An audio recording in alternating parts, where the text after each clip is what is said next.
All right, so my dear friends and family, hopefully things are fine and you are having a really good time. Sometimes I get some question is that is how to become fluent in English. It is the common question of most of the students in our country. They try to speak English but they get stuck. It the problem the most of the students of our country.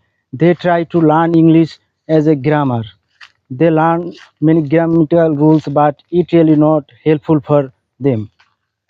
Grammar only need for pass in the exam. It don't use in the conversation.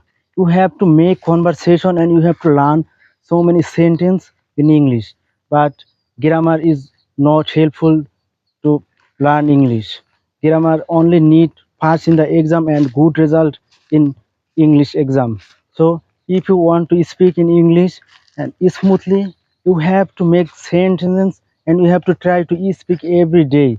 Then you will can make a good result in your English. But don't only practice grammatical rules. You have to every day practice in your English speaking.